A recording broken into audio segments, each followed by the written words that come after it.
If you want to hit your ultimate peak, everything should bless you. There is a way to live like this. You must see how to use the tools to build yourself into a truly spectacular human being.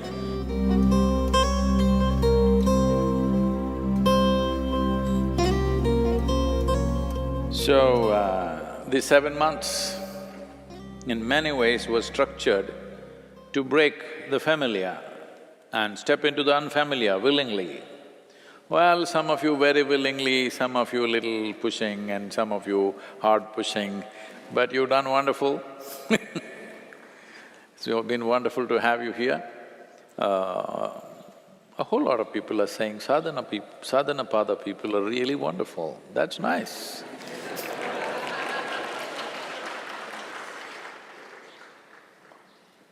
Because when you are on this path, it's very important that everything and everybody should bless you.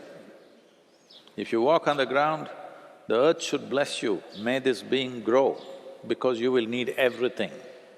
If you want to hit your ultimate peak, you will need everything that you can get, every kind of support that you can get from anywhere. So it's very important that everybody should bless you, everything should bless you. If you go and sit under a tree, the tree should bless you. There is a way to live like this, that is what sadhana is. That's what sadhana is about. To become so much in tune, whether it's an animal or a bird or a tree or a blade of grass, it all feels close to you from their end, not from your end. And they kind of do the best they can do for you. Some people will say, this is all rubbish, there is no science like this. They think science happen in laboratory. Science is happening in creation. You noticed a few things, that's all. Nobody has noticed everything. You just noticed a few things and you call that science. But it's happening, the phenomena of life is happening, not in the lab, in the world, in the cosmos.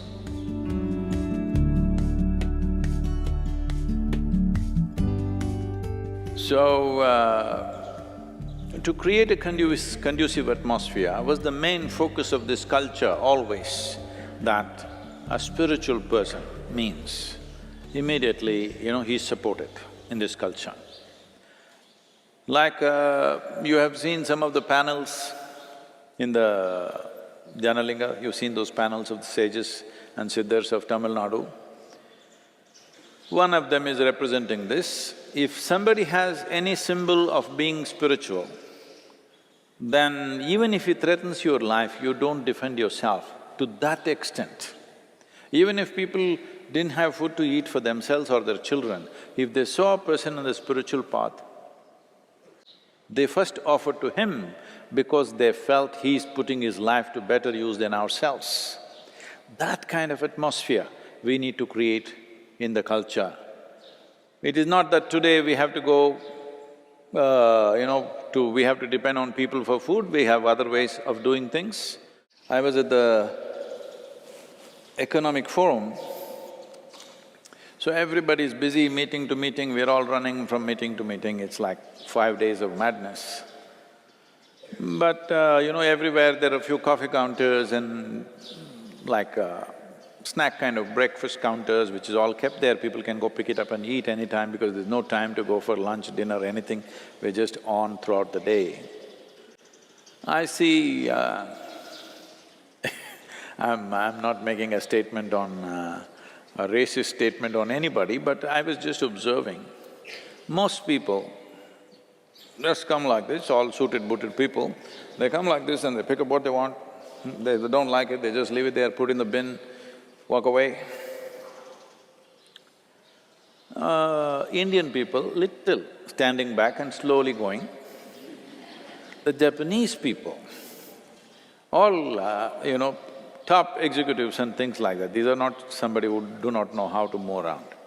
They come, the counter is about 5 feet away. When they come there,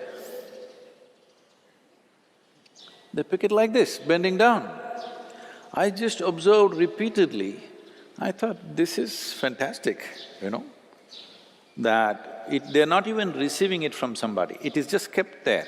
But to pick up the food, there is a certain gratitude and devotion towards it. They're bending down and walking the last few steps. In a totally corporate atmosphere, I'm saying, everybody's in suits and boots and everything, all right? They just… every one of them, nobody's… I mean, they're not even conscious, they're just doing it. I repeatedly sit there and observe. Whenever a Japanese person comes to pick up something, they'll bend down, go there and pick up like this. I thought, this is what we need, that we have some sense of gratitude towards the air that we breathe, the water that we drink, the food that we eat, and every other human being and every other creature on this planet in some way assisting our life. Every moment. Hello? You couldn't exist. You're not existing because of your own silly intelligence. Yes, you're existing because the whole thing is working for you all the time. So, one important part of sadhana is this, that you become like nothing.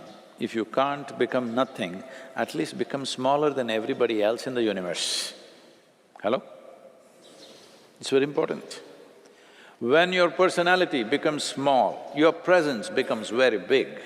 And that's what we need in this world. We need human beings who have a large presence, not people who have a large personality and nobody can bear with them. Tyrants. Too many tyrants. If I say a tyrant, you think of a Benito Mussolini or Adolf Hitler. No, no, no. Tyrants are everywhere. They are in the form of parents, they are in the form of teachers, they are in the form of… they're all over the place. Fortunately, they're not as capable as those two that I mentioned. Only their incompetence we're appreciating. But they are tyrants. So, one important thing for growth is this, do not understand growth as like this.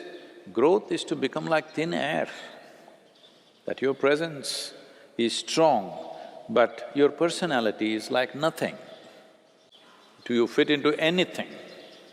This is very important. The flexibility, at least the body we've made it a little flexible. The last few months, have they bent you, broken you a little bit? Some bones, I think, we have to break still. It's not just physical flexibility, it's as a life you're flexible.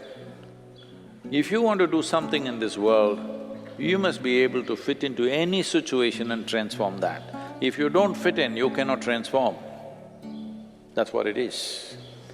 So, now that 7 months are over and time to go home or whatever, I hope you still have a home.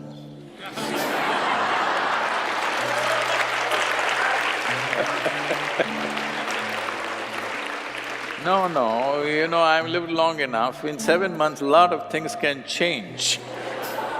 Lot of things can change. Who knows? So wherever you go, sadhana must continue, okay? Sadhana is not something that you remember, oh, we did sadhana pada, very wonderful. That's not it. Sadhana must continue. You must see how to use the tools to build yourself into a truly spectacular human being. I want to see that happening.